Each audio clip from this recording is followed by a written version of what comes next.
Hi there. Now we're going to do lesson 87.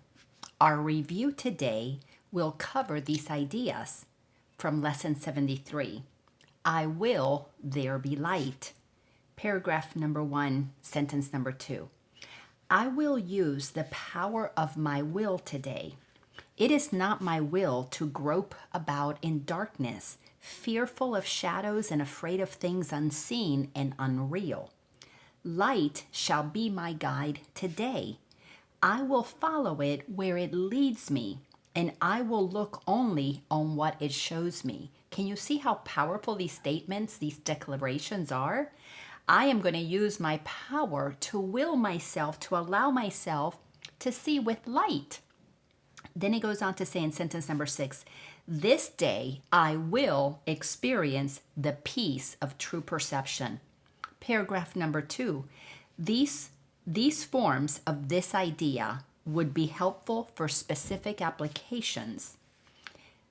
Sentence number 2, this cannot hide the light I will to see. So for example, if something is happening, you get upset, you get angry, you start judging, somebody cuts you off in traffic, you can state, this cannot hide the light I will see today, because you're declaring that you're not going to use something happening to you as a way for you not to acknowledge the light that you can be looking with. Why? Because you have started by saying, I will use the power of my will today. You have the will to make choices as to how you perceive things. You perceive them through the ego, or you perceive them with the Holy Spirit. Every single one of us has that power. That is the hardest thing to learn, because none of us is comfortable stating that what we believe is true is incorrect. So if we believe it's true that that person hurt my feelings, we cannot say, well, maybe I'm wrong. Maybe they didn't hurt my feelings. Maybe my feelings are being hurt by what I am believing about that person. That requires a lot of open-mindedness, a maturity level that says maybe I could see things differently. And that's what this lesson is giving us an opportunity to acknowledge, is if we begin to accept our power, we will see things differently. Another form of this idea where you can shift your perception is if something happens, you can say, you stand with me in light, Spencer. You stand with me in light, Bob. You stand with me in light, Holy Spirit. You stand with me in light, President Trump. Because I'm acknowledging that all of these people are just as much one with me, part of the light bearers that we all are. They either remember it or they don't. That's not my business. My business is for me to remember it and see them in that light. The other option that you can use is, in the light, this will look different. I just got upset because of what so-and-so did. You know what? When I center myself, when I align myself with God, once I'm back in the light, this is going to look so different. I'm going to perceive this from a totally different place. Paragraph number 3 goes on to say, because this is a review of lesson 74, there is no will but God's. None whatsoever. Everything is the will of God. Either we are accepting it when we align with the Holy Spirit, or we're blocking it when we're using our ego thoughts, which is seeing things other than how God created them. And because God has created all of us as the presence of light, when we are not acknowledging that, we are blocking ourselves from seeing their light. It doesn't mean that their light's not there. It means that we have convinced ourselves not to see it. So our eyes got trained into not seeing the magnificence in somebody else, because our judgments is what is convincing us of the truth of who they are. Again, we have to be willing to be wrong about what we believe about ourselves and others, so that we can then begin to accept another way, see things differently, so we can begin to see how God sees everything. And God is the one who created everything. So God's will, when he created us, supersedes anything we would ever think, except that God does not make us have experiences. God gave us the ability to experience everything through our perception of it. So we decided to not perceive the way God willed everything to be. We created our own perception, blocked ourselves from what is true, created a whole lot of suffering. And now we're going, you know what? I don't like the suffering.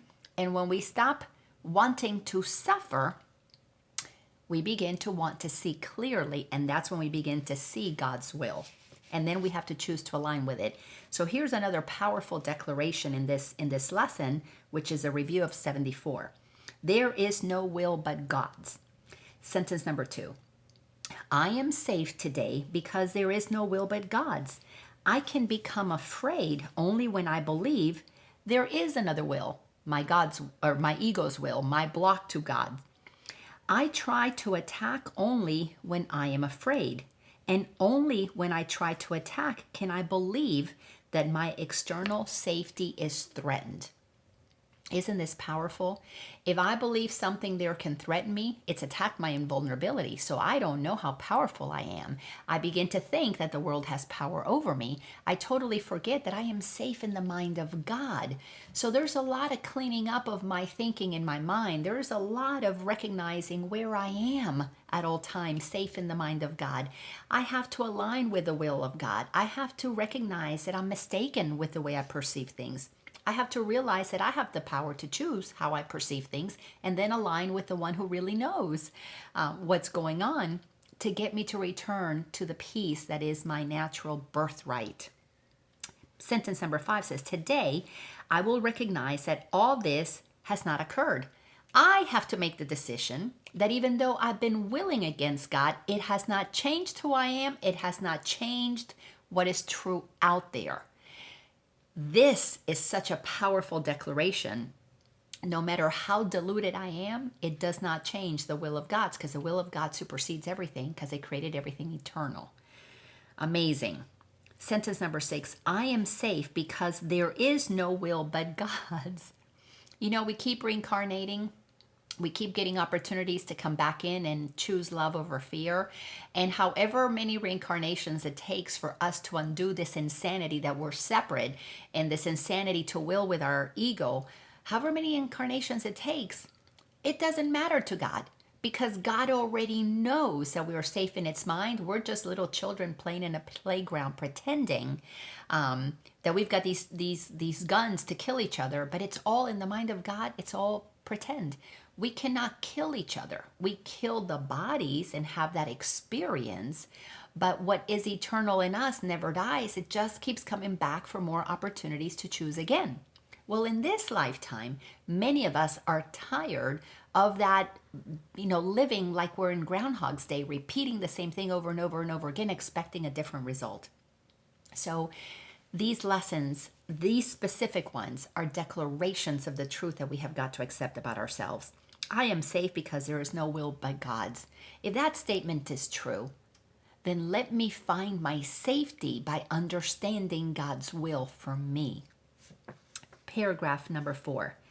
These are some useful forms of this idea for specific application. So if there's something that gets activated in you, if there's an irritation, it's an invitation to apply these options. All right, sentence number 2. Let me perceive this in accordance with the will of God. Again, I get irritated about something. It's an invitation for me to say, oh, my will is to see it this way. I hate that person. Let me perceive that person in accordance with the will of God. Oh, they are just as much the light as I am. Let me forgive myself for forgetting that they are just as much a child of God as I am. Let me find what is good here. Sentence number 3.